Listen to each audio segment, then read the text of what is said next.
खाली करना अरे काय बुवा अरे काय करते दिसे दिसे साईडला अरे बघ ना बघ खाली काय नाही अरे डोकं अरे बस खाली वाज मांडी घालून बस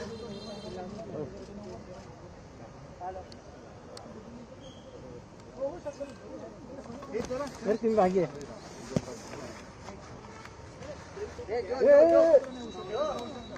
हो सर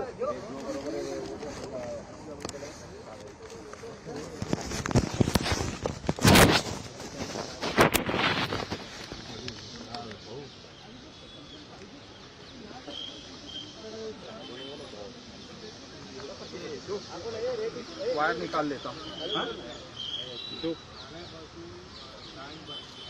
वायर निकाल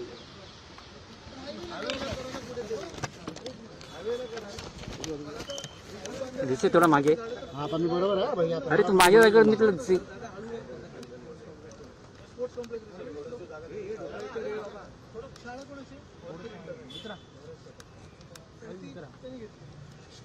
जागा घेतली मागे त्यांना ग्राउंड दिलंय शाळेसाठी वेगळं ग्राउंड नाही ना स्पोर्ट्स कंपनी ग्राउंड दोघं शेअर करू शकतात ना तसं झालं पाहिजे दिसतंय का पुढे चिखल आहे पण जाऊ शकतो जाऊ ना थोडं चला ऐकते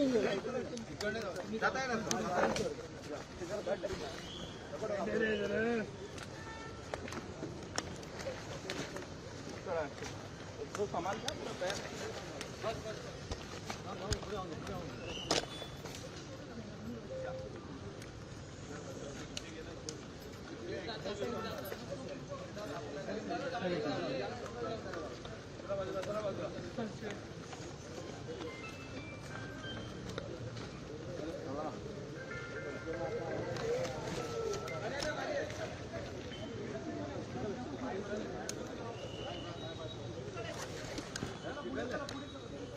अवकाश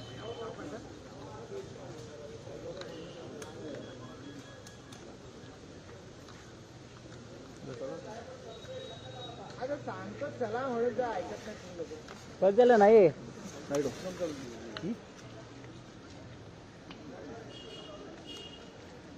हॅलो हाँ सांग की चल मला काम करता है नाही चल तू हाँ ना जाना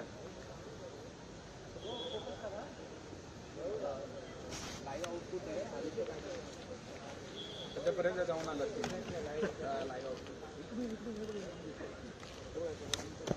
इकडे येऊ दे येताना भेटेल जिओ इकडे येताना मिळेल त्यांना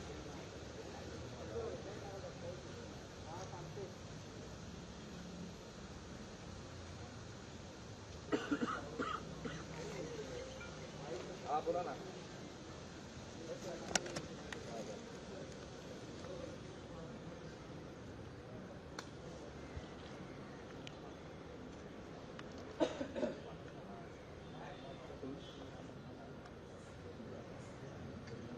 लाईव्ह गेला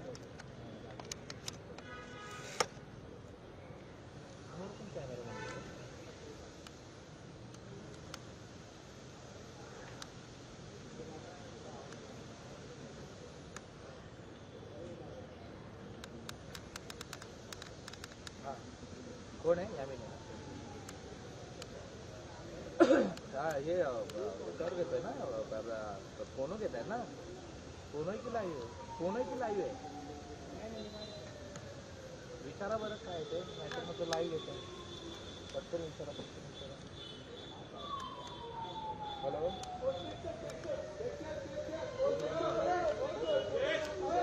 हॅलो हा विज्युअल्स दिसतात बघा हा घ्या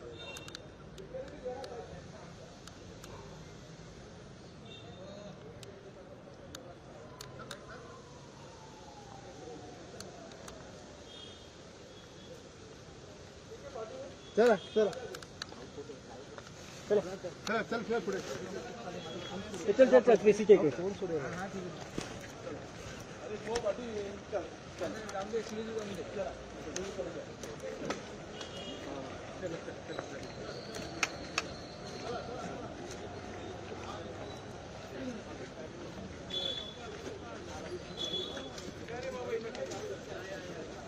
चला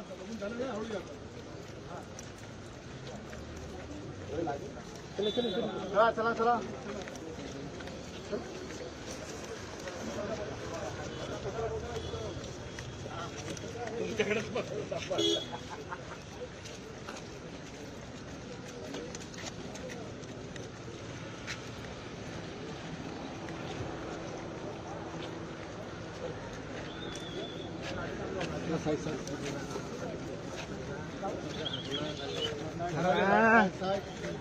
ते लाल वायरला का नाव उधर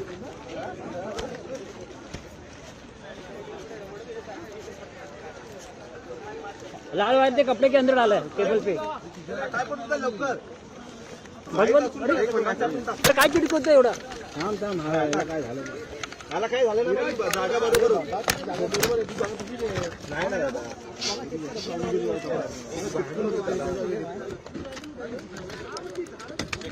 चिटकवला इकडे आता खरंच मी काही नाही धरतो हे पण हे कॅमेऱ्यात लागत नाही दोघांचे हे बघ अरे सगळ्यांनी बाहेर चालू नको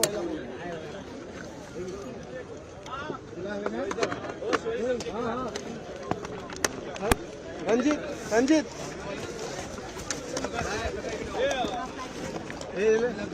केबल आला ना गेला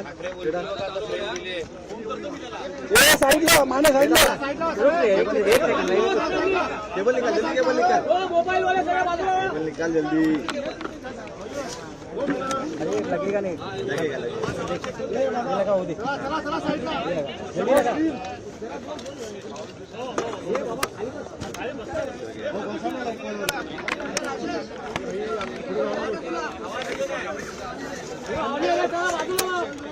check check check check check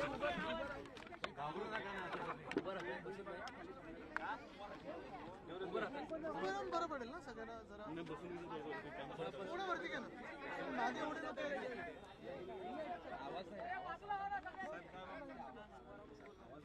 आवाज नाही ना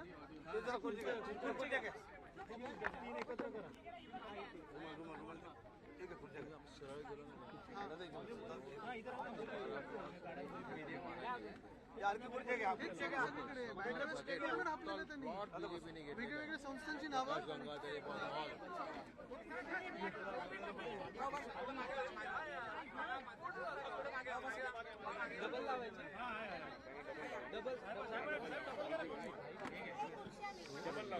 नाही नाही ठीक आहे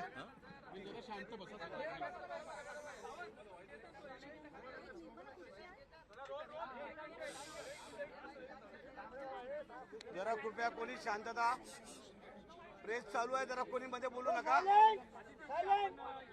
एक मिनिट त्यांचं असून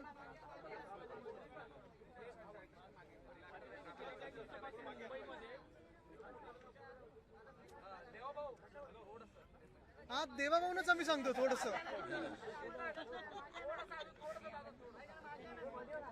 अंग्रेजांना जरा मागच्या बाजू घ्या थोडं थोडे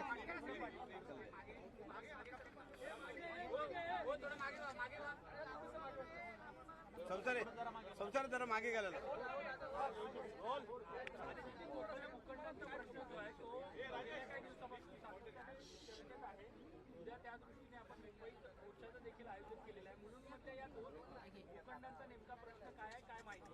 आपल्याला सर्वांना आणि मुंबईकरांना मीडियाच्या माध्यमातून आज पुन्हा एकदा आठवण करून द्यायला आलेलो आहे की उद्या संध्याकाळी 5 वाजता नेव्हिल डिसूजा फुटबॉल टर्फ इथे आम्ही सर्व मुंबईकर जमणार आहोत. वेगळ्या वेगळ्या पक्षांना मी आमंत्रण केलेलं आहे. सगळे NGO सगळे मुंबईप्रेमी लोकांना मोकळी मैदानं जे वाचवतात त्यांना सगळ्यांना आमंत्रण केलेलं आहे. कारण आपण पाहतोय गेल्या 4 वर्षामध्ये मुंबईत जवळपास 17 ते 18 मोकळी मैदानं ही भाजपने ढापलेली आहेत. आज जिथे आलेलो आहे ज्या आपण प्लॉटवर बसलेलो आहे खरं तर हा प्लॉट इथेच पेट्रोल पंप पण होऊ शकतं गॅस स्टेशन पण होऊ शकतं आणि समोर जे स्पोर्ट्स कॉम्प्लेक्सचं रिझर्वेशन आहे ते न बदलता स्पोर्ट्स कॉम्प्लेक्सच राहू शकतं. इथे एक शाळा आहे त्या शाळेला त्या स्पोर्ट्स कॉम्प्लेक्समधून आता जागा देऊ केलेली आहे. ठीक आहे ते आम्ही समजू शकतो मोकळ्या मैदानासाठी केलं असेल पण ते मोकळं मैदान शाळेचं आणि हे स्पोर्ट्स कॉम्प्लेक्स तसाच ठेवून इथे खरं तर पेट्रोल पंप गॅस स्टेशन सगळं काही येऊ शकतं. आणि ज्या प्लॉटवर आपण बसलो जिथे खरं तर पेट्रोल पंपचंच रिझर्वेशन होतं ते नंतर गॅस स्टेशनचं केलं त्याचा ॲडव्हान्टेज हा आहे की हे हायवेला पण तुम्ही जोडू शकता. एखाद्या आतल्या गल्लीत मोठी जागा ढापून भाजपवाले पेट्रोल पंपच्या नावाखाली अजून काय काय करत आहेत आम्हाला माहीत नाही, कोणालाच माहिती नाही. पण एकंदर मुंबईत आपण पाहतोय की इथे मुलुंडमध्ये स्पोर्ट्स कॉम्प्लेक्सची जागा पेट्रोल पंप दाखवून पुढे ढापणार. पुढचे 10-12 प्लॉट्स असेच भाजपच्या वेगळ्या वेगळ्या संस्थांनी ढापलेले आहेत, भाजपच्या लोकांनी ढापलेले आहेत. काल परवाकडे तुम्हाला जिथे अंधेरीत मी नेलं तिथे छत्रपती शिवाजी महाराज स्पोर्ट्स कॉम्प्लेक्स हे आम्ही सत्तेत असताना 10 वर्षापूर्वी मुंबई महानगरपालिकेच्या तर्फे आम्ही बनवलं होतं. मोकळं मैदान आहे, खेळाचं मैदान आहे, क्रिकेटचं मैदान आहे, सायकलिंग ट्रॅक आहे, वॉकिंग ट्रॅक आहे, सगळं काही आहे. पण हे सगळं होत असताना ते देखील त्यांना एका भाजपच्या आमदारच्या घशात घालायचं आहे. एकंदर जर आपण पाहिलं तर BSTचे 22 आगार हे वेगळेच, मुलुंडचा हा प्लॉट, समोरचा मुलुंडचा प्लॉट, हे 2 प्लॉट्स भाजपला घशात घालायचे स्वतःच्या. नेव्हिल डुसूचा फुटबॉल टर्फ घ्यायचा आहे, अंधेरीतलं 1 प्लॉट, जुहूमधले 2 प्लॉट आणि सगळीकडचे हे मोकळी मैदानं घेऊन भाजपच्या संस्थांच्या हातात घेऊन इथे स्वतःचे बिल्डर आणि कॉन्ट्रॅक्टर आणण्याचा जो डाव आहे त्याच्या विरोधात मुंबई म्हणून आम्ही हा लढा सुरू केलेला आहे. उद्याचं जे आंदोलन आहे सगळ्याच मुंबईकरांना मी विनंती करते आपण सर्वांनी या, कारण इथे कुठच्याच राजकीय एका पक्षाचा हा विषय नाही आहे.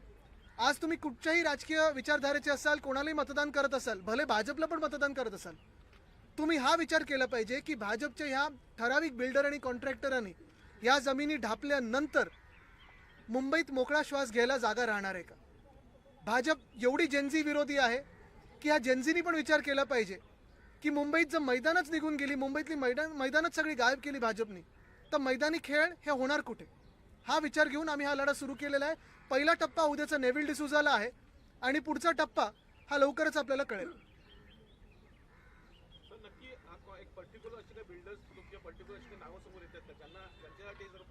मी कुठच्याही बिल्डर आणि कॉन्ट्रॅक्टरचं नाव घेणार नाही, कारण मी पहिल्यापासून सांगतो रस्त्याच्या घोटाळ्यात पण जेव्हा मी अनियमितता दाखवली तेव्हा मुंबई महानगरपालिकेला त्याच दिवशी त्यांच्या बिलमध्ये 6080 कोटीवरनं 5000 कोटीवर 4 तासात यायला लागलं.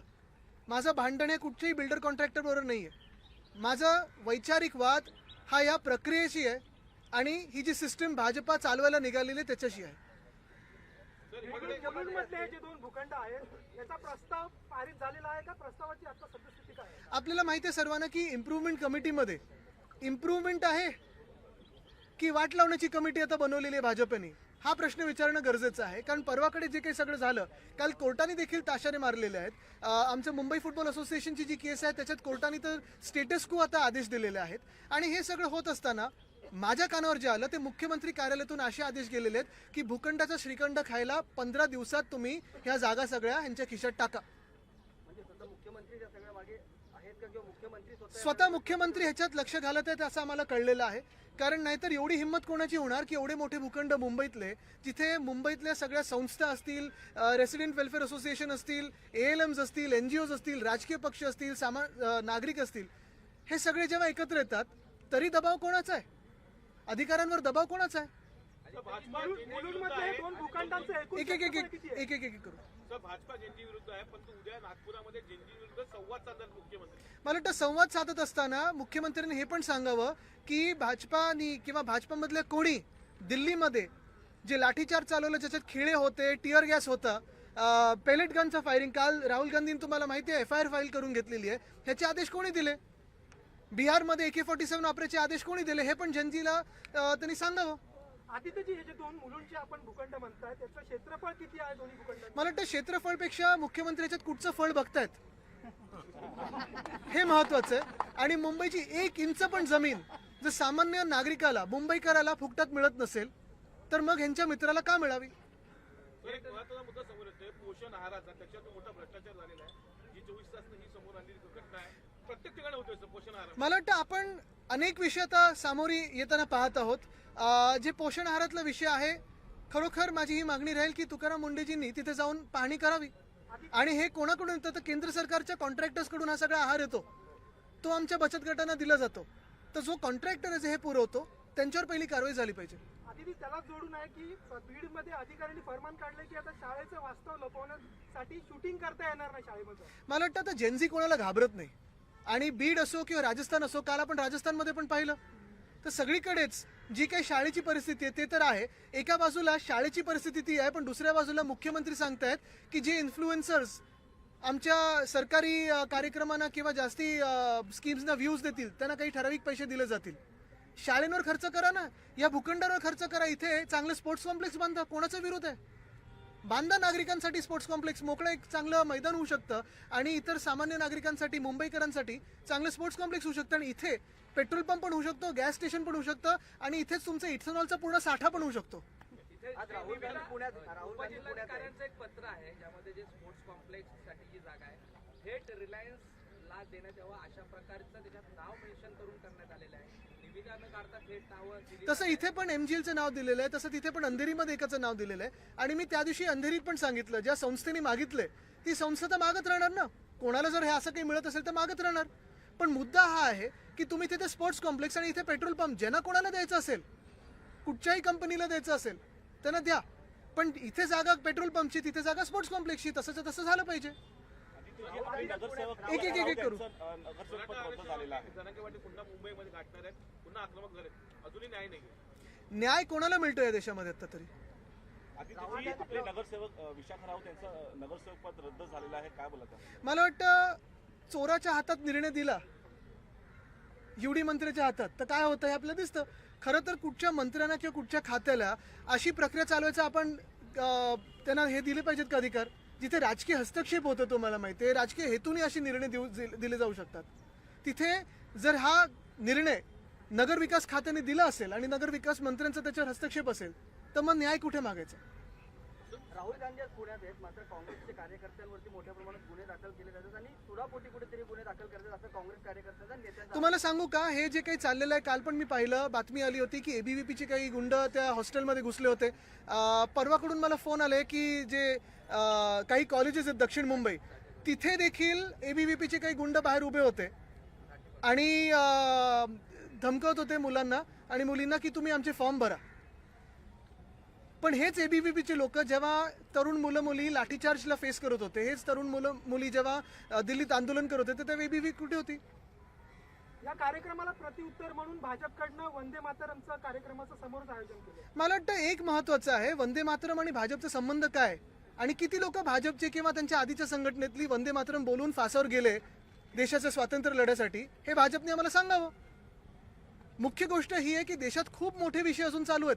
शाळेंमध्ये बाथरूम नाही आहेत, काही काही शाळा वर्ग नसलेले चाललेत, काही काही ठिकाणी शिक्षक अजून अपॉइंट झालेले नाही आहेत. आपण पाहतोय ज्या शाळेंची परिस्थिती तशीच आरोग्य केंद्राची परिस्थिती आहे. मग कशावरनं आपण नेमकं भांडतोय, किती गायचं आणि किती नाही गायचं? वंदे मातरम ह्या 2 शब्दांनी जी चळवळ उभी केली त्याच्यावरनं तुम्ही आज भांडत आहात. पण ज्याच्यासाठी चळवळ उभी केली, ज्या देशासाठी चळवळ उभी केली, त्या देशाचे आज हाल पाहताय तुम्ही. आज साखरेचे भाव वाढलेले आहेत. 10 वर्षात पहिल्यांदा साखरेचे भाव वाढलेले आहेत. आणि ते सगळं एका बाजूला होत असताना मुंबईमधल्या सगळ्या भूखंडांना मुख्यमंत्री महोदय स्वतःच्या मित्रांच्या खिशात टाकायला निघालेले. आधी त्याची सुप्रीम कोर्ट घेऊन ज्या पद्धतीने तुम्ही तिकडे मुंबईत दक्षिण मुंबईत आंदोलन करत आहात, ह्या 2 भूखंडांसाठी देखील अशा प्रकारचं उद्याचं जे आंदोलन आहे तो पहिला टप्पा आणि सगळ्या मुंबईतले भूखंड जे मुख्यमंत्री जे आपल्या मित्रांना श्रीखंड देतात त्याच्या विरोधात आहे. आधी त्याची सुप्रीम कोर्टामध्ये आपली सुनावणी आता अंतिम टप्प्यात आहे जवळजवळ. अशा वेळी राहुल नार्वेकर म्हणतात की अपात्रतेबाबत जो निर्णय घेतलाय तो शाश्वत निर्णय आहे. मला वाटतं शाश्वत आणि काय लबाडीने जो निर्णय दिला होता त्याच्या विरोधात आम्ही कोर्टात गेलेलो आहे आणि ते कसं निपक्षपातीपणाने वागत नाहीत हे तुम्हाला प्रत्येक दिवशी दिसतं. आम्ही दोघं तर बघतच असतो, कोणालाही बोलायला देतात, कोणाला नाही बोलायला देत. आदित्य जी, कल जिस तरह से राहुल गांधी को जाना पड़ा और फिर FIR हुई जो पैलेट गन वाले मामले में, मुझे लगता है कल की जो FIR है बहुत बड़ा एक कदम है न्याय की तरफ. पहली बात तो ये है कि पैलेट गन से फायरिंग हुई, कल ये सबके सामने आया और उस पर FIR हुई. अभी कोर्ट में ये मामला चलेगा. दूसरी बात ये है कि हमारी कानून व्यवस्था ऐसी बन चुकी है अभी 10 सालों में कि आज के दिन में नेता विपक्ष को एक पुलिस स्टेशन जाने पड़ता है, 7 या 8 घंटा बैठना पड़ता है, वहाँ हड़ताल करनी पड़ती है, तब एक FIR दर्ज होती है. तो अगर ऐसी कानून व्यवस्था हो तो किसका विश्वास इस कानून व्यवस्था में रहेगा हमारे देश में? और तीसरी बात, मुझे लगता है कि अभी देश का युवा डरता नहीं है, ये भी कल दिख गया है. देश का युवा जहाँ जहाँ अन्याय होता है वहाँ आवाज उठाते रहेगा, सामने कोई भी खड़ा हो. CJP के जो मेंबर्स हैं उनपे कल जयपुर में आशुतोष में भी हमला हुआ कल. लेकिन यही बात है ना, CJP करना क्या चाहती है? तो जो शिक्षण व्यवस्था में खोट है या कमी है वही तो ला रही है लोगों के सामने. तो किसी भी सरकार को क्या नुकसान है या क्या डर है? सिर्फ फैसिस्ट डरते हैं शिक्षा व्यवस्था से, दूसरे कोई नहीं डरते। ये जगह के बारे में आप बोल रहे हैं, कल एक प्रोटेस्ट हो रहा है बांद्रा में और अंधेरी में भी जो आप गए थे जगह, कह रहे हैं कि मुख्यमंत्री इसमें इन्वॉल्व है। मैं आपके माध्यम से सभी मुंबईकरों को विनती करता हूं कि आप सारे लोग कल 5 बजे Neville D'Souza football turf Sunday को आए, कल 23 अगस्त को, क्योंकि सारे जो प्लॉट्स मुख्यमंत्री महोदय अपने दोस्तों को देना चाहते हैं, फिर वो अंधेरी का हो, जुहू का हो, मुलुंड का हो, बांद्रा का हो, या कहीं मुंबई में कोई भी ऐसे ओपन स्पेसेस की जगह देना चाहते हैं, उसके खिलाफ हम लड़ेंगे। मुंबई के ओपन स्पेसेस, मुंबई के मैदानों के लिए लड़ेंगे और लड़ते रहेंगे। कल का आंदोलन ये पहला आंदोलन है और ये आंदोलन बढ़ते जाएगा। कल रात में भी जो छात्रों का प्रोग्राम आज ले रहे हैं राहुल गांधी, वहाँ पे एबीपी वालों ने किया। बिल्कुल, शिक्षा व्यवस्था से डरती है भाजपा, छात्रों के गूंज से डरती है भाजपा, ये तो सबको पता चला है। जहां जहां छात्र है वहां भाजपा फायरिंग करती है, जनरल कायर है उनके। ठीक है, ते सगळ्यांनी याच्यासाठी लढायचं आपल्याला.